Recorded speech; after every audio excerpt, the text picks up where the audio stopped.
Selamat datang di rumah kita, tempat kita berbicara fakta, cerita, dan logika.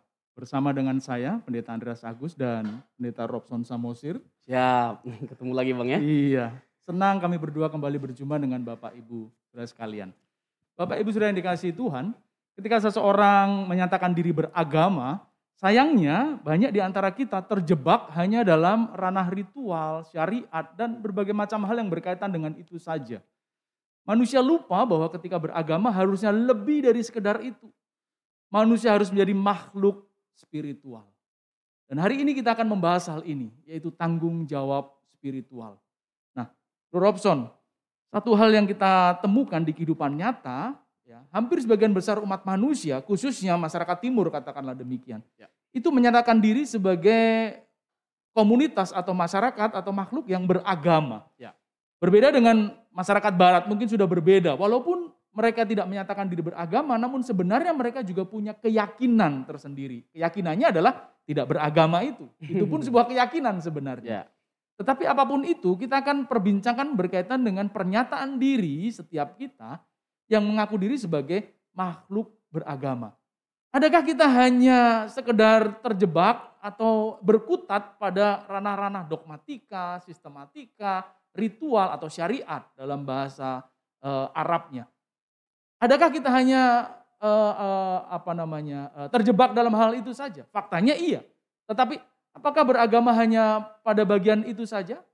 Berbicara tentang syariat belaka, ritual saja, bagaimana cara bersembahyang dan lain sebagainya? Saya yakin tidak. Nah, menurut Bro Robson bagaimana? Ya, lagi-lagi ya, setiap minggunya kita membahas mengenai tanggung jawab. Ya. Dan kita membedah ya setiap aspek yang harus kita perkarakan. Baik itu bicara tentang tanggung jawab dari sisi personal, terus tanggung jawab moral, tanggung jawab sosial, dan hari ini kita membahas mengenai tanggung jawab spiritual. Mengapa ini menjadi topik yang penting untuk kita persoalkan, kita perkarakan? Karena selain kita adalah makhluk sosial, kita juga adalah makhluk spiritual. Dan spiritual itu adalah esensi terdalam dalam kehidupan umat manusia. Betul. Allah menghendaki supaya kita, Yohanes pasal yang keempat, ayat 24, menyembah Dia dalam roh dan kebenaran. Jadi spiritualitas adalah esensi terdalam dalam kehidupan kita sebagai orang percaya. Karena spiritualitas adalah esensi terdalam dalam kehidupan kita sebagai manusia, secara khusus sebagai orang percaya. Maka kita harus dengan serius mempersoalkan spiritualitas kita. Kalau kita bicara tentang spiritualitas ya tentunya bukan hanya kita berbicara kita menjadi orang yang beragama. Dengan menjalankan beberapa ritualitas yang ada dalam setiap agama masing-masing, secara khusus kekristenan. Jangan sampai kita memandang rendah esensi dari spiritualitas, di mana kita memandang diri kita sudah rohani, sudah spiritual. Hanya karena apa? Sudah ke gereja, sudah ikut choir, bayar perpuluhan, memberi persembahan, menyumbang gereja, ikut diakonia, ikut terlibat dalam setiap aktivitas yang dilakukan di gereja. Itu semua tidak menjadi tolak ukur dari spiritualitas. Betul. Kita tidak menjadi rohani hanya karena melakukan kegiatan-kegiatan gerejawi. Jadi jangan pernah kita memandang diri kita sudah rohani. Kedewasaan kita akan terlihat dari sisi apa? Dari pikiran kita, dari perkataan kita, dari karakter kita, tindakan kita. Dari kita memperlakukan orang lain, dari kita menyikapi setiap masalah. Apakah kita dewasa menyikapi masalah, apakah kita dewasa menyikapi kesalahan orang lain. Nah, spiritualitas itu lebih dari sekedar ini gitu. Nah, sebelum sampai kepada bagian yang Bro Robson tadi singgung, bagaimana kita berpikir lebih dalam bahwa spiritualitas lebih dari sekedar bergereja, memberi perpuluhan dan lain sebagainya. Saya ingin bertanya, kenapa ya sebagian besar kita itu memahami bahwa menjadi rohani itu ukurannya masih terlalu dangkal. Ukurannya adalah rajin ke gereja, dekat dengan pendeta, membayar perpuluhan, atau juga setia membaca Alkitab. Mengapa menjadi seperti itu ya Bro Robson kira-kira? Apa kira-kira alasan kondisi itu bisa tercipta? Ya itu ya, gak bisa dipungkiri Bang ya menurut aku ya. Karena pemahaman orang terhadap kebenaran itu, maaf ini kalau kita menggunakan bahasa ini, meskipun sebenarnya kurang tepat ya untuk kita menggunakan bahasa ini. Dangkal. Pemahaman terhadap kebenaran yang dangkal membuat kita dangkal juga dalam kita memperkarakan spiritualitas kita, dalam kita memandang spiritualitas kita. Ya tadi akhirnya karena dangkal pemahaman kita akan kebenaran firman Tuhan, tidak ada keseriusan untuk kita menggali kebenaran firman Tuhan. Akhirnya kita nggak jadi orang yang dalam memperkarakan kebenaran firman Tuhan. Oke. Jadi karena memang pemahaman akan kebenarannya terlalu dangkal. Jadi spiritualitas itu nggak bisa dipisahkan dari pemahaman kita, wawasan kita, pengetahuan kita akan kebenaran firman Tuhan. Meskipun itu bukan satu-satunya. Karena nggak otomatis, hanya karena seseorang tahu banyak akan firman, pasti hidupnya itu berkenan di hadapan Tuhan. Bukan masalah banyaknya, tetapi kedalaman pemahaman akan kebenaran itu yang menjadi dasar mengapa seseorang menjadi akhirnya memiliki standar yang memang berbeda. Kalau dangkal ya maka standar pencapaian atau standar pemahaman tentang spiritualitas dirinya itu menjadi rendah. Tetapi jika pemahaman akan kebenaran, pemaknaannya menjadi cukup dalam, maka tinggi pula pemahaman dia akan nilai spiritualitas terhadap dirinya, begitu ya? Yes, of course. Jadi dalamnya kita memahami kebenaran firman Tuhan itu sebenarnya harus disertai dengan komitmen dan keseriusan kita. Dalam kita melakukan atau menghidupi setiap kebenaran firman yang kita lakukan. Jadi siapapun kita nggak peduli nih ya, entah itu bahkan pendeta sekalipun aktivis gereja. Kalau hanya berkutat atau berhenti di tataran knowledge atau intelektualitas, ya kan tahu banyak tentang firman Tuhan, tapi kita nggak serius memperkarakan atau menghidupi setiap kebenaran firman Tuhan, ya kita bukan orang rohani, kita bukan orang spiritual. Kira-kira salah siapa itu? Salah si orang itu, salah gereja, salah pendeta, atau salah dunia? Siapa yang salah? Nah ini menarik, menarik kalau kita membongkar faktor-faktor penyebabnya, itu menjadi menarik. Tetapi perlu kita singgung bahwa tidak otomatis hanya karena seseorang itu hamba Tuhan, karena pasti spiritual orangnya, tidak otomatis. Ya, makanya menjadi catatan penting bagi kita Bang ya, orang-orang yang mengecap dunia pendidikan teologi ya. Karena nggak sedikit ya, orang-orang yang dalam menggali kebenaran firman Tuhan ini ternyata nggak dalam perenungannya atau hidupnya terhadap kebenaran firman yang dia pahami. Nggak qualified gitu ya bukti hidupnya ya. Iya. Itu menjadi introspeksi dan koreksi bagi diri kita ya. Nah kalau kembali kepada pertanyaan saya tadi, salah siapa ini? Salah pendeta, salah gereja, atau salah Tuhan? Salah siapa nih? Kira-kira katakanlah kalau kita mau cari kambing hitam, yang paling parah kesalahannya siapa sebenarnya? Atau semua sebenarnya memiliki sumbangsi atas kesalahan ini? Ya akumulasi lah sebenarnya. Akumulasi ya? Ya pendidikan itu terkait dengan pengetahuan atau wawasan yang didapatkan di keluarga, di gereja. Karena begini, bisa saja minim wawasan atau pengetahuan yang didapatkan oleh mereka di gereja. Jadi kan? Di situ ada sisi juga salah gereja ya? Ya bisa. Atau kealpaan gereja katakan demikian ya? Ya bisa, sangat bisa mempengaruhi. Jadi warna apa yang ditekankan oleh gereja? Ya kan, warna apa yang disampaikan oleh gereja? Itu seseorang bisa tidak menjadi spiritual, tidak menjadi rohani di situ ya? Menjadi seperti apa warna kita pada akhirnya tergantung kita diwarnai seperti apa oleh gereja. Warna apa yang dihadirkan oleh gereja. Nah itu sangat mempengaruhi, jadi akumulasi banyak faktor. Tapi keluarga juga menentukan. Keluarga, iya. Dimulai dari rumah lah ya. Dimulai dari keluarga. Perbaikan itu harusnya terjadi ya. Bagaimana orang tua menunjukkan teladan, menjadi role model bagi anak-anak. Warisan yang sesungguhnya yang harus diwariskan oleh orang tua kepada anak-anaknya, yaitu takut akan Tuhan. Takut akan Tuhan. Jadi bukan harta benda, materi, uang yang banyak, tanah yang luas. Itu sih bukan warisan yang sesungguhnya. Walaupun itu menjadi trademark di benak kita pada umumnya. Berabad-abad lamanya bahwa keberhasilan, lalu kemudian tingginya kadar rohani ditentukan pula kepada sejauh mana seseorang itu berhasil dalam pandangan mata dunia. Orang rohani itu kadang-kadang juga dinilai apakah hidupnya juga berhasil. Ya toh, duitnya banyak, pangkatnya tinggi. Kadang-kadang menjadi seperti itu. Tapi bukan berarti jadi salah kita sukses, jadi salah kita kaya. Bukan, kita nggak salah kita kaya, kita nggak salah kita sukses. Tetapi itu semua bukan tujuan kita sebagai orang percaya. Dan bukan parameter utama itu ya. Kalau enggak akan jadi rusak. Apalah artinya kita mewariskan kekayaan kepada anak-anak, tapi anak-anak enggak takut akan Tuhan, yang ada nanti jadi rusak anak-anak dengan kekayaan yang kita wariskan. Iya. Nah, jadi role model bagaimana orang tua itu menjadi pribadi yang berkualitas, memiliki spiritualitas yang berkualitas. Supaya apa? Supaya anak-anak ini ya bisa menjadi orang yang seperti ditunjukkan oleh orang tuanya. Jadi berperan sekali keluarga, berperan sekali gereja. Iya, berperan sekali ya individunya. Individu ya. Lingkungan termasuk enggak, Bro Robson? Sangat mempengaruhi. Kan Paulus bilang kan, pergaulan yang buruk merusak kebiasaan yang baik. Ya. Jadi seperti apa komunitas kita? Seperti apa pergaulan kita? Jadi pribadi kita, karakter kita itu sangat dipengaruhi oleh di mana kita bergaul. Di mana komunitas kita. Seperti apa komunitas yang kita miliki ya. Makanya mungkin ini pasti anak muda juga banyak nonton nih Bang. Iya. Ini program rumah kita ini tonton oleh banyak orang nanti ke depannya. Itu harapan kita. Kita berharapkan seperti itu. Iya. Apa? Karena bukan viewer sebenarnya yang kita harapkan kan. Tetapi pengaruh yang perlahan demi perlahan akan mengena kepada karena kita mengharapkan orang banyak diubahkan lewat setiap diskusi yang kita lakukan. Itu sebenarnya kita menginginkan supaya orang banyak dengarkan. Bukan menduitkan ini. Sama sekali nggak ada lah. Ya kan? Enggak. Terlepas dari kita dapat uang banyak karena ini itu masalah lain lah. Bapak Ibu sudah dikasih Tuhan.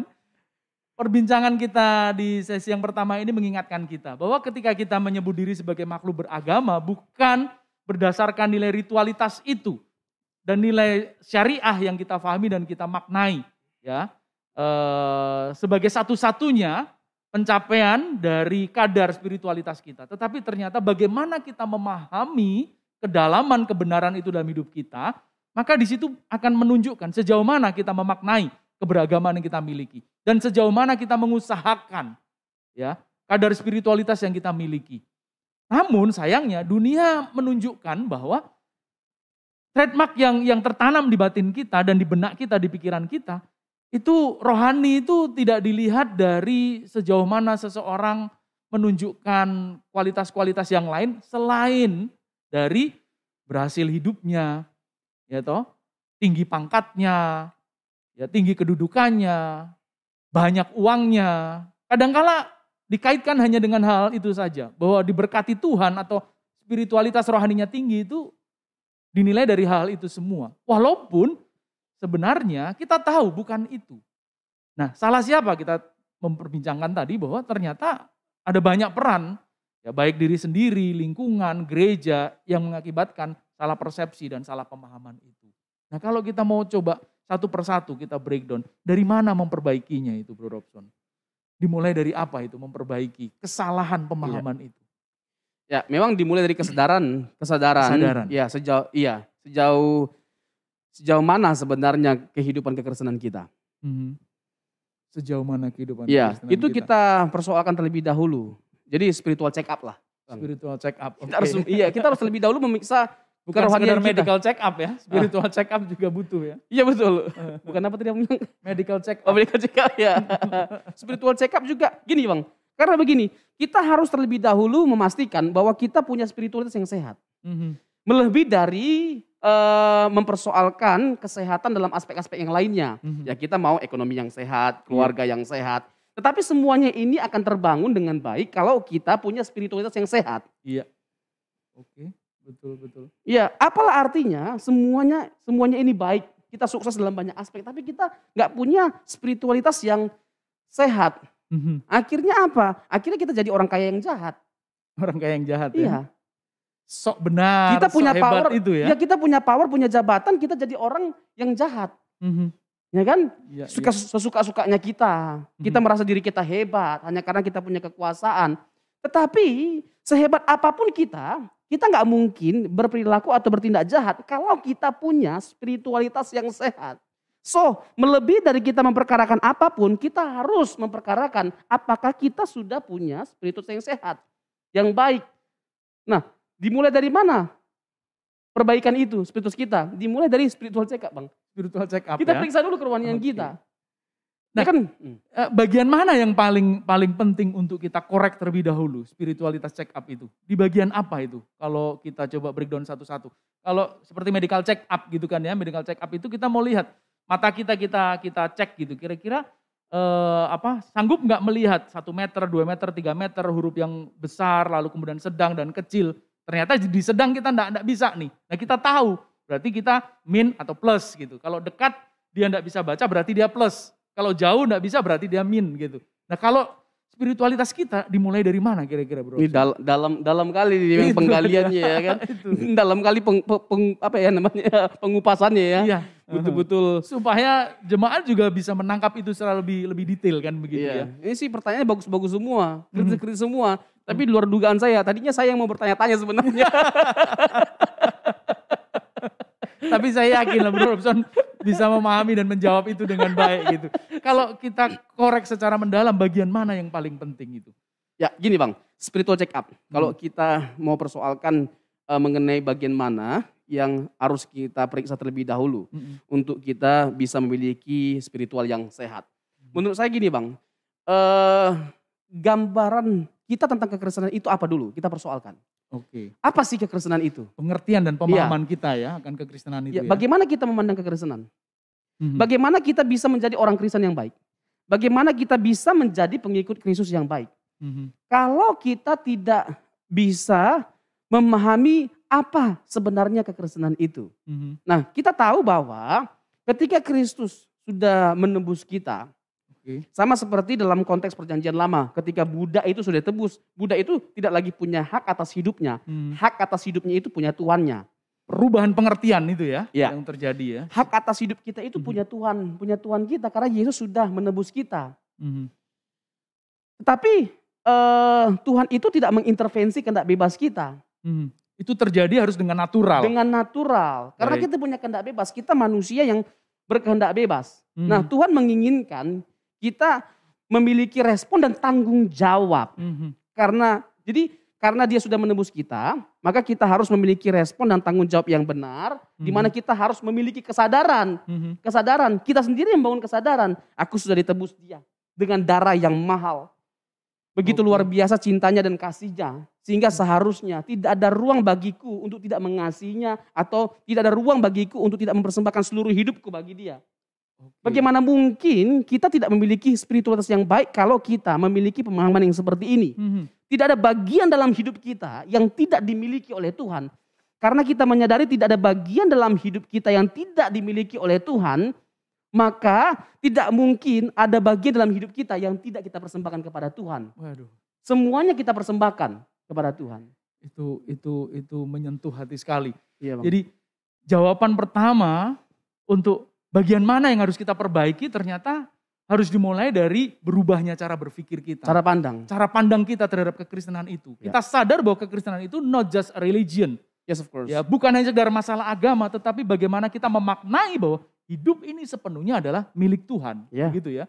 Jika kita sadar bahwa hidup ini adalah milik Tuhan, maka tidak mungkin kita tidak mempersembahkan yang terbaik dari hidup kita bagi Tuhan. Apapun yang kita lakukan pasti bagi kemuliaan nama Tuhan. Kita persembahkan segala sesuatu yang terbaik dari hidup kita bagi Tuhan. Nah bagi Tuhan di situ memang nampaknya buram atau bias. Saya yakin dalam perbincangan kita nanti kita akan bahas. Nah sekarang bagaimana kita bisa memahami atau bisa menyadari bahwa ini sudah kita persembahkan kepada Tuhan. Atau ternyata bagi diri kita sendiri. Karena begini Bro Robson. Kadangkala setelah kita memiliki pemahaman yang benar, katakanlah demikian. Kita menganggap pemahaman kita yang benar ini adalah pemahaman yang paling benar dan menganggap yang lain salah. Dan kita merasa apa yang kita lakukan itu sudah mempersembahkan yang terbaik bagi Tuhan. Apa? Pemahamanku benar kok. Kebenaranku itu adalah kebenaran yang paling wahid. Ya, kebenaran yang paling benar dibandingkan kebenaran yang lain. Nah kan naif, tapi itu terjadi. Nah gimana ini? Faktanya kondisinya seperti itu. Ya, sangat dimungkinkan terjadi perbedaan cara pandang. Ya, tetapi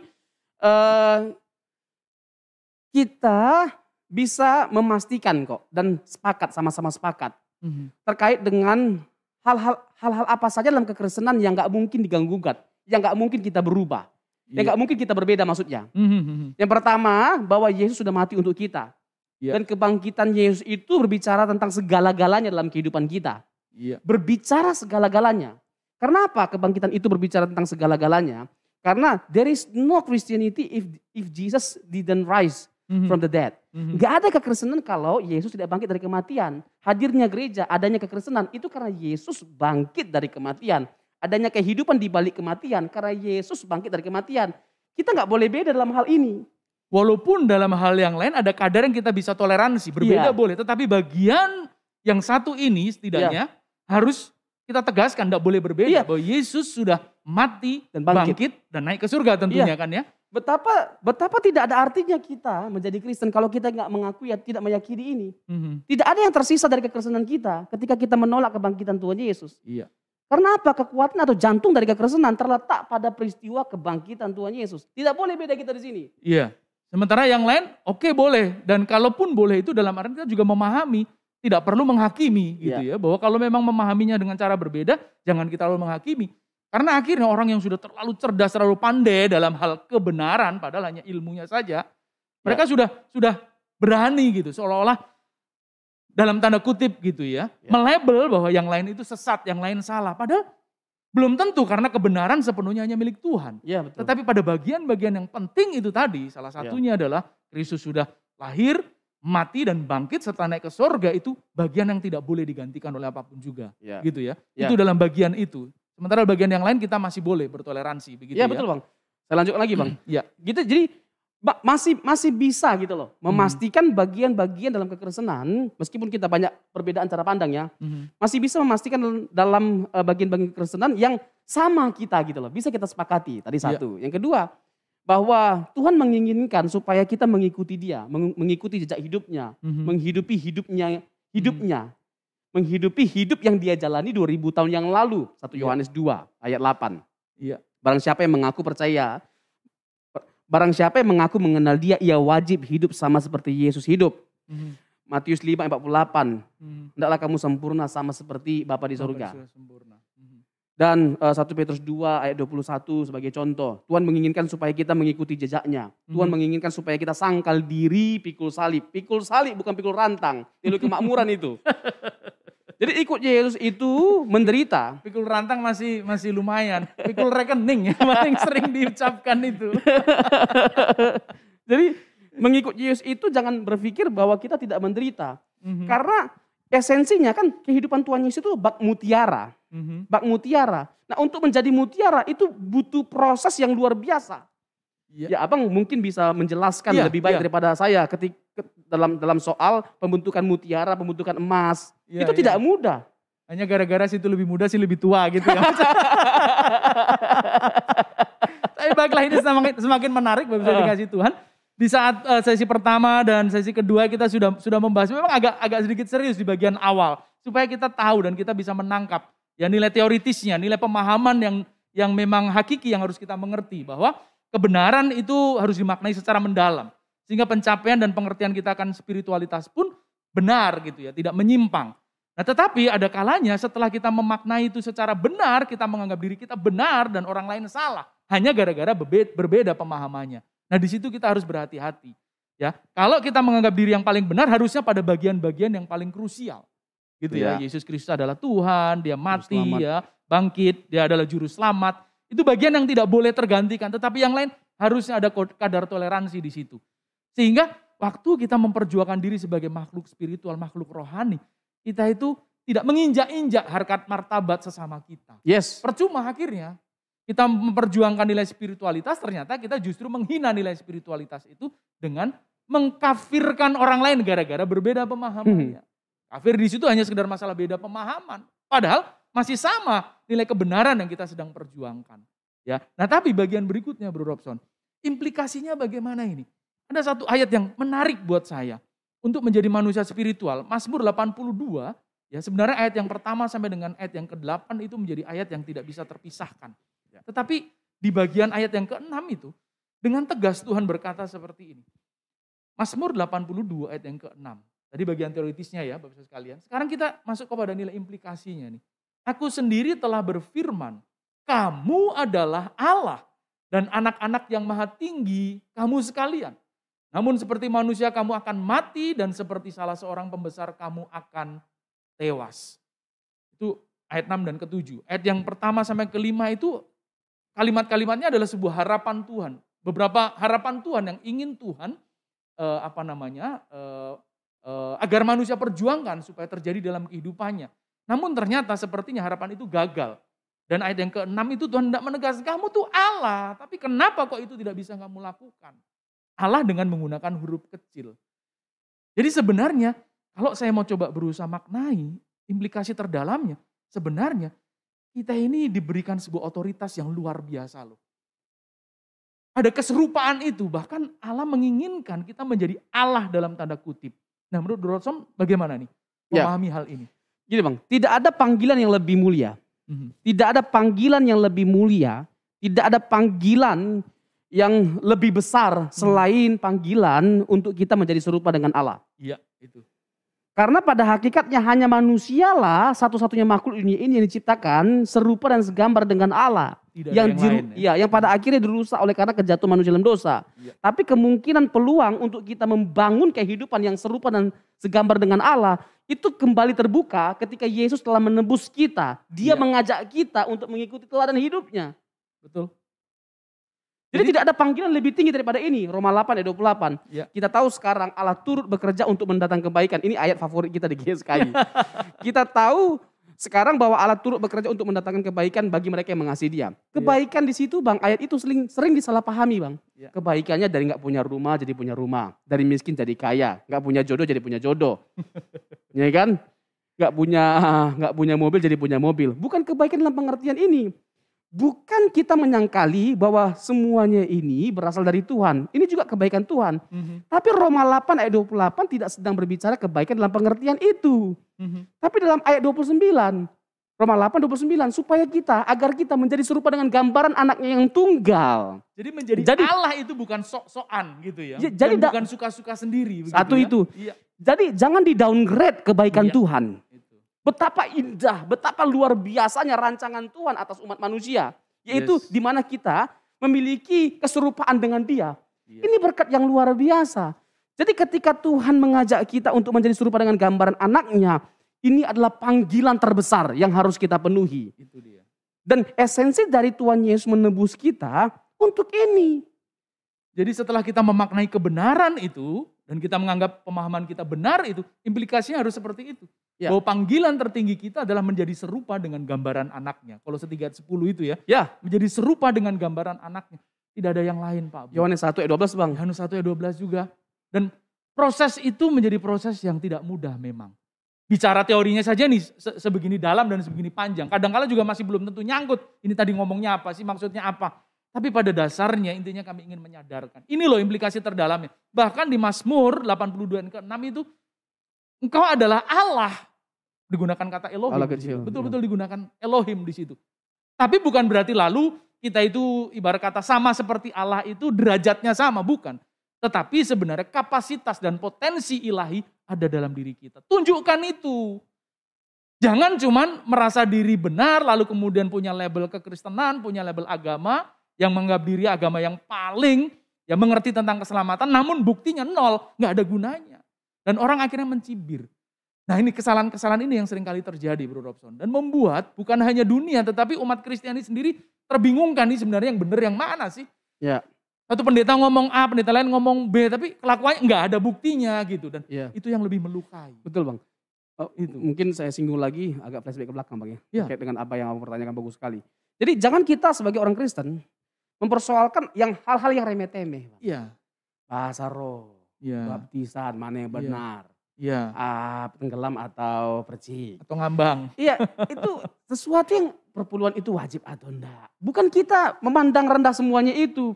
Tapi jika hanya itu kita terjebak lagi kepada bagian-bagian yang kita sebut tadi. Syariat, ritual, itu sudah tidak lagi sebenarnya. Boleh kita mengerti tetapi bukan itu lagi yang menjebak kita dan bukan itu lagi yang menjadi batasan kita. Harusnya tadi segenap hidup tadi. Iya, gereja dari sini, gereja kami lebih baik.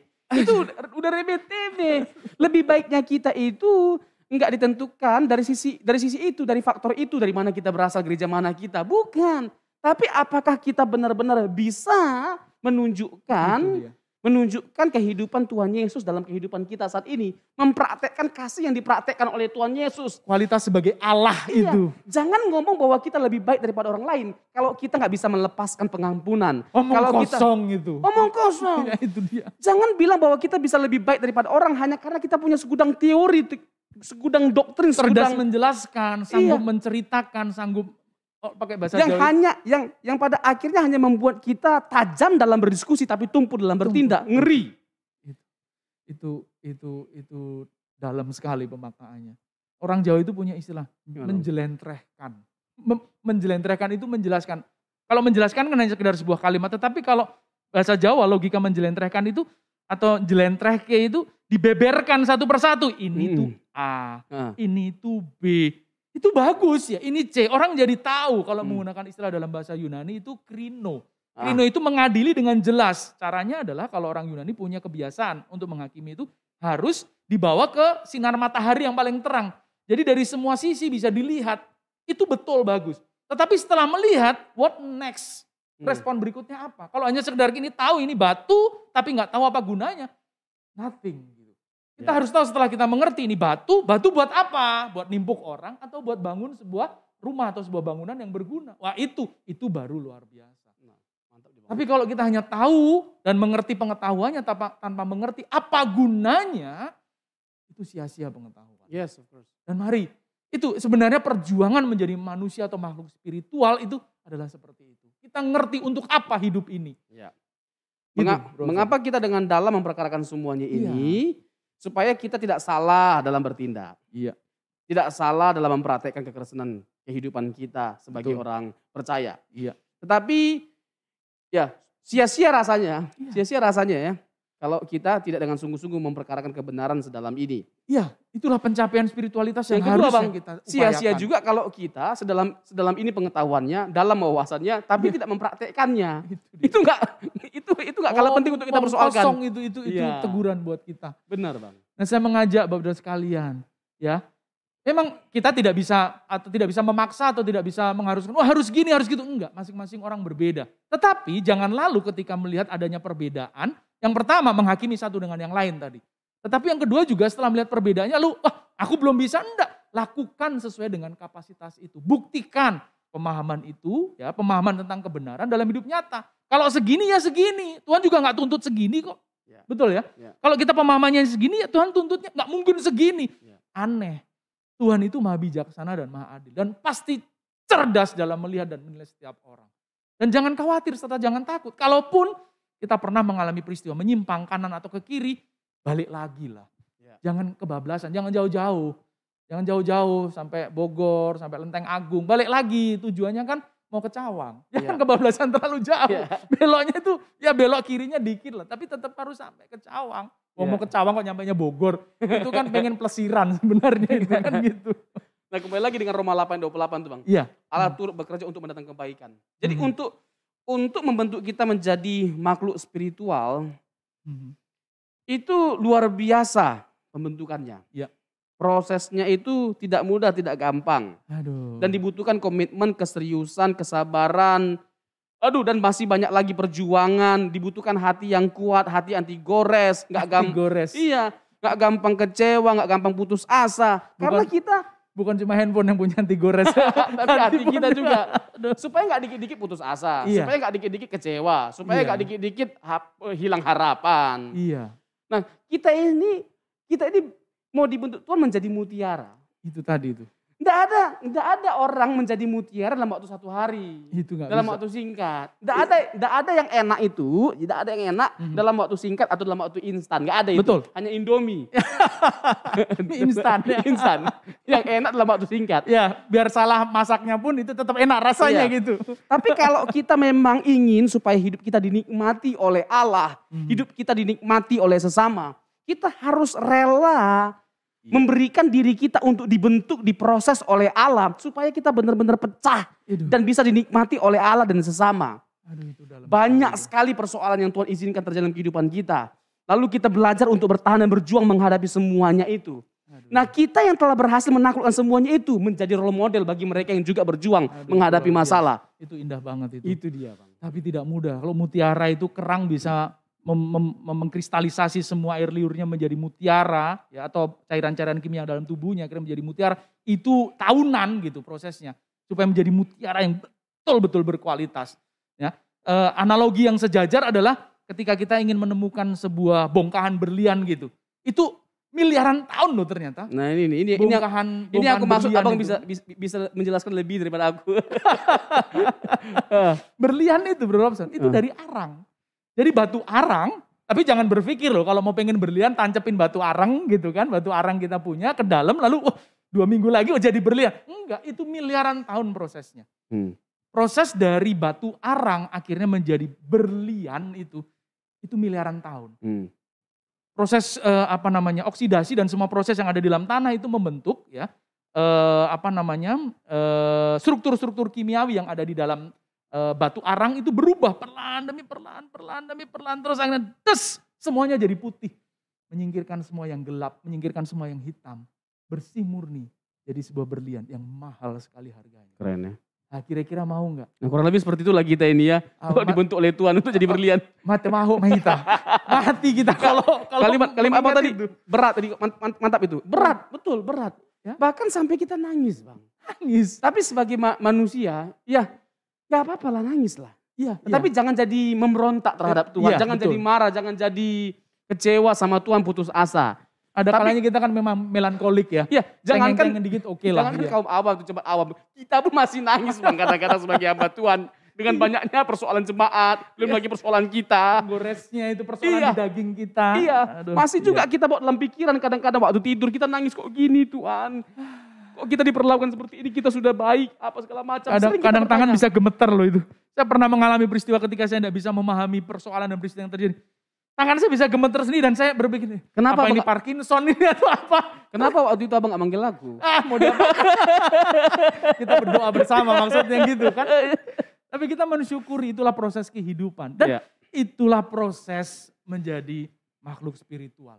Karena gak bisa enggak ya lewat cara yang seperti ini loh. Lewat hidup yang satu ini.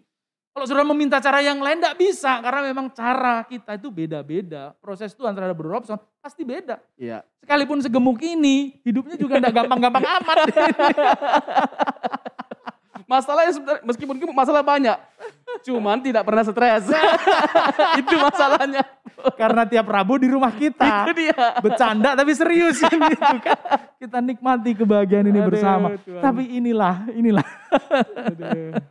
Inilah kebahagiaan kita ketika kita mengenal kebenaran. Dan kita disadarkan untuk melakukan dan membuktikannya dalam hidup nyata kita. Akhirnya mau makan sambal doang, kayak mau makan tempe saja, atau bahkan steak wagyu. Tetap sukacita. Atau pecel lele itu tetap sukacita. Tidak jadi masalah.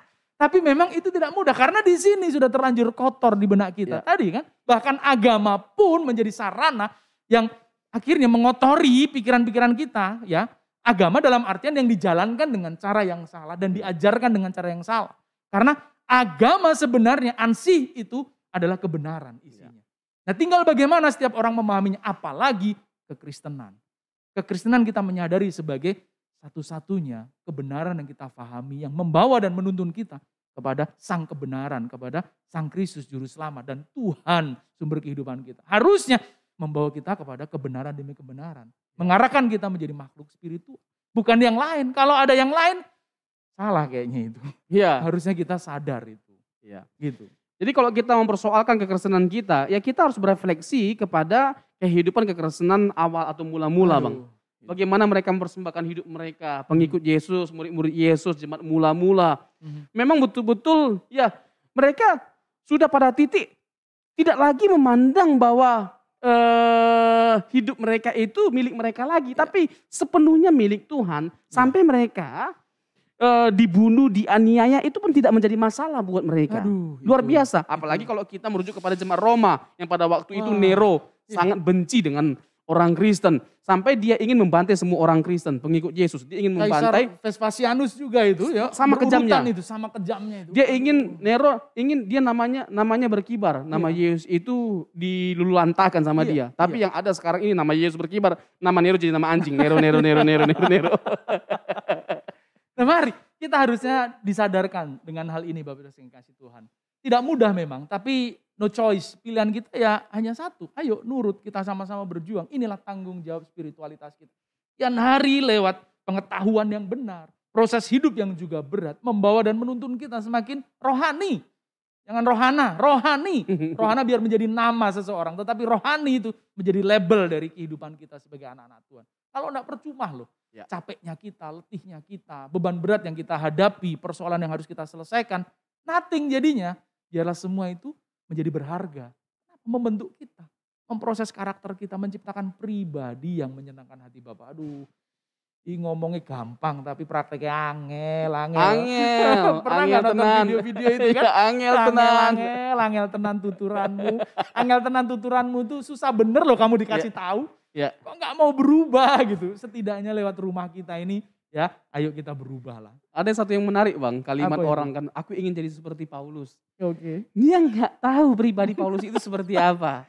Aduh. Ingin jadi seperti Paulus tapi tidak mau menempuh pengalaman hidup yang dijalani oleh Paulus. Yang betapa luar biasanya penderitaan yang dia alami. Jadi tidak mungkin kita bisa menjadi Paulus tanpa kita mau diproses oleh Tuhan dengan berbagai macam peristiwa kehidupan. Tidak mungkin itu. Itu mau enaknya tapi nggak mau susah. Itu dia masalahnya. Saya pernah nonton film tentang Rasul Paulus secara khusus itu. Jangan bicara peristiwa hidupnya yang susah dulu deh. Tetapi pembalikan cara berpikirnya itu tidak mudah loh. Betul Bang. Dari orang yang saklek berpikir bahwa Yehova itu satu-satunya Allah. Dan Yesus itu musuhnya Yehova. Itu saja sudah pergumulan besar ya. Itu berat sekali loh. Untuk merubah mindset itu tidak mudah loh Pak Bu. Tapi Rasul Paulus bisa mengalami pembalikan yang just begitu luar biasa. Tapi itu pun masih berproses. Ditambah lagi proses hidup yang beratnya bukan main. Dari salah satu anggota Sanhedrin yang gak usah capek-capek tinggal kipas-kipas sudah pasti dapat rezeki tiap bulan, katakan tiap bulan. Ini tiba-tiba jadi tukang tenda. Kira-kira gimana? Dari direktur jadi kondektur, kira-kira begitu. Bukan masalah derajat pekerjaannya, tetapi penghasilannya itu berubah drastis. Itu setengah mati. Yang tadinya ibarat kata maaf ya, cuman kipas-kipas langsung pasti dapat rezeki gitu ya. Tapi ini harus susah payah, harus nyulam tenda, harus jahit tenda, baru dijual. Setelah jahit belum tentu langsung dapat duit. Harus dijual dulu. Dan itu pun belum tentu langsung laku hari itu. Bisa 2 minggu, bisa 3 minggu. Coba bayangkan. Tapi dia bisa berani berkata, upahku adalah memberitakan Injil tanpa upah. Aduh itu dahsyat. Itu nabok betul-betul, nabok setiap kita. Aduh, saya terdiam, tercekat gitu kalau melihat itu dan coba berusaha memahami itu. Tuhan, betapa tidak mudah perjuangan untuk menjadi benar itu. Menjadi spiritual itu, makhluk spiritual. Karena standarnya itu padahal bukan hanya Rasul Paulus. Dan bahkan standarnya bukan Rasul Paulus, tetapi standarnya Kristus. Untuk sampai kepada standar Paulus saja, itu setengah mati. Terus pilihan kita ternyata harus memiliki standar seperti Kristus. Kata ikona dalam Kolose 3:10 itu. Sama seperti ikon yang diwajibkan bagi kita yaitu Kristus. Ikon kita itu kan Kristus, gak ada yang lain. Nah ikon kita Kristus, itu bukan cuma setengah mati, mati beneran kita baru bisa. Mari kita berjuang. Betul Bang. Nah menurut Bro Robson ini ya, pada bagian ini, peran serta utama dari gereja dan para pelayan Tuhan dan hamba Tuhan apa Bro Robson? Ya, gereja harus hadir menjadi sekolah Alkitab bagi jemaat. Ya, sekolah Alkitab. Gereja harus hadir menjadi sekolah Alkitab, mementoring setiap jemaat dengan kebenaran yang murni, dengan kebenaran yang sejati, dengan Injil yang murni. Gereja harus bisa memastikan bahwa mereka memiliki prinsip kekristenan yang benar. Yesus bangkit dari kematian yang benar, dan kita harus mempersembahkan hidup kita sepenuhnya bagi Kristus. Dalam banyak aspek, dalam banyak hal kita boleh berbeda, tapi dalam hal ini mutlak kita harus sama. Amin. Mutlak kita harus sama. Kita harus sama-sama berjuang untuk menjadi serupa dengan Tuhan Yesus. Anda mau berbahasa roh silahkan, tidak berbahasa roh silahkan. Baptis selam atau baptis bendera atau baptis pasir pun silahkan. Nggak jadi binasa kita karena hanya berbahasa roh atau tidak berbahasa roh. Dan jangan pernah menjadikan bahasa roh sebagai tolak ukur bahwa kita sudah dewasa rohani atau akan diselamatkan. Itu nggak tolak ukur. Ya kan? Tapi bagaimana kita memerankan melakoni. Betul. Kehidupan sebagai seorang anak Tuhan dengan kita menjadi pribadi yang spiritual gitu. Menjadi pribadi yang rohani. Paulus saja Bang, yang begitu hebat. Ya kembali lagi Bang, yang begitu hebat ini pribadinya. Dia berkata apa? 1 Korintus 9 ayat 27. Tetapi aku melatih tubuhku dan menguasainya seluruhnya. Supaya sesudah memberitakan Injil kepada orang lain, jangan aku sendiri tolak. Ada debatable ini Bang ya. Kata ditolak ini ditolak oleh Tuhan atau manusia. Tapi kalau kita punya kesimpulan ini ditolak oleh Tuhan maksudnya. Kalau dipahami dalam pengertian ditolak oleh manusia, Paulus berkata apa? Adakah aku mencari perkenan manusia? Enggak takut dia. Sama siapapun enggak takut dia. Bahkan maut pun dia enggak takut. Jadi ditolak oleh siapa? Ditolak oleh Tuhan. Bisa. Kalau kita enggak menguasai diri kita, kalau kita enggak melatih tubuh kita, sangat besar kemungkinan kita bisa ditolak oleh Tuhan. Daging kita itu narik-narik mulu sekalipun kita mengaku diri sudah Kristen. Iya, bahkan pendeta nggak jadi jaminan, pasti anti dosa, nggak ada jaminan. Gelarmu mau jadi sakti gimana pun jadi sakti gitu loh. Nggak ada jaminannya. Nah dari Paulus ini kita belajar betapa kita harus memenuhi tanggung jawab kita dengan melatih diri kita setiap hari, menguasai diri kita setiap hari. Kata yang digunakan itu menarik sekali, hupopiatso, keep under, ya menaruhkan diri di bawah, artinya dikuasai gitu. Tetapi arti literalnya ternyata bukan sekedar hanya itu Bro Robson. Waktu saya coba menggali ini, hupopiatso itu artinya to smite. Jadi menggores daging kita, sama seperti kalau kita coba berusaha membiasakan diri, melatih misalkan nih, seperti kita berlatih karate atau tinju, sampai tangan kita itu kapalan, terbiasa dengan batu, terbiasa dengan tembok, terbiasa dengan saksang itu ya. Saksang beda lagi ya. Sasak ya. Samsak itu. Akhirnya tangan kita bisa terbiasa dan kuat gitu. Nah menggores atau membiasakan diri terluka atau mungkin bahasa sederhana kapalan, itu ternyata yang dimaksudkan dari hupopiatso. Betapa itu harus kita lakukan repetitif, berulang kali, berulang. Mungkin hal yang sama terus kita upayakan sebaik melatih tubuh. Dalam pengertian itu kita memahaminya. Sampai akhirnya kita sampai pada posisi di mana kita sudah tahu, oh memang harusnya begini. Jadi kenapa? Aku udah biasa terlatih. Betul Bang. Jadi menjadi makhluk spiritual, itu gak gampang, gak mudah. Kita harus menguasai lain lagi pergumulannya, melatih lain lagi pergumulannya. Betul. Sama seperti kurang lebih. Ini ya kalau saya mau memiliki body yang proporsional. Seperti ini misalnya jadi six-pack dalam waktu 1 hari. Kan mungkin. Proporsional. Misalnya seandainya Bang, saya mau memiliki body yang proporsional. Dalam waktu 1 hari gak mungkin. Ya kan fitness manapun gak bisa menjamin saya dalam waktu 1 hari langsung set six-pack, gak mungkin. Ya kan agak barbar 1, 2. langsung six-pack gak mungkin. Jadi harus rutin melatih diri. Setiap hari. Inilah peran gereja ya, membiasakan ya kebiasaan kebenaran juga dalam hidup umat Tuhan ya Bro. Iya, kebenaran selain mengajarkan kebenaran harus mengajarkan untuk melatih diri dan membiasakan kebenaran. Ini prinsipnya. Jadi menjadi seperti Tuhan Yesus gampang gak? Gak gampang. Tetapi kalau kita belajar untuk membiasakan diri, mengenakan setiap kebenaran yang Tuhan ingin kita hidupi, lama-lama jadi ringan. Karena terbiasa. Allah bisa karena biasa itu. Jadi latihlah tubuh kita setiap hari. Belajar untuk senang duduk diam di hadirat Tuhan. Belajar untuk senang membaca kebenaran firman Tuhan. Dan menghidupi kebenaran firman Tuhan. Tidak mudah memang Pak Bu. Tapi sekali lagi no choice. Ayo kita memilih ini. Karena nanti akhirnya kita tidak ada ruginya kok. Dan betul inilah keuntungan seperti yang dikatakan Rasul Paulus. Bagiku hidup adalah Kristus, memperagakan kebenaran itu, dan mati keuntungan bagi orang yang mempersembahkan hidupnya bagi Kristus. Gitu. Nah, kalau menjadi Kristen bukan. Gitu. Kalau nggak bagi Kristus dipersembahkan, mati itu bukan keuntungan, kebuntungan. Malah petaka itu.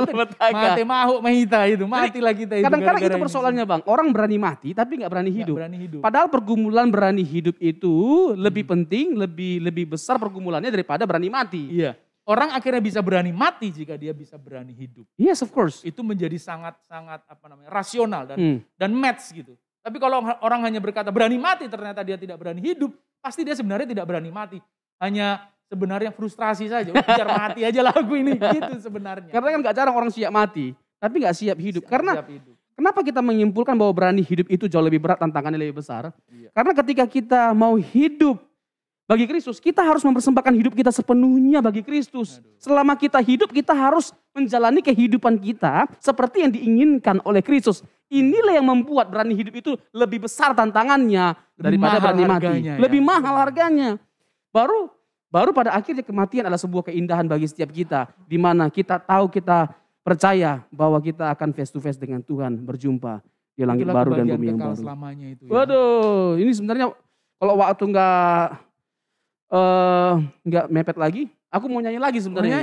Waduh, cuman waktu udah habis. Bang.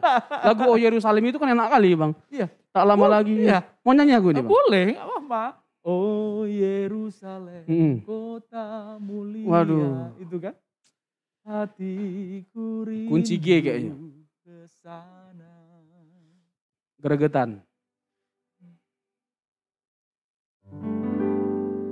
Oh Yerusalem, kota mulia, hatiku rindu kesana.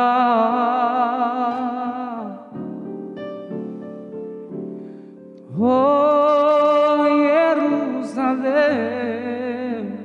kota mulia, hatiku rindu kesana. Tak lama lagi Tuanku datanglah, bawa saya masuk sana.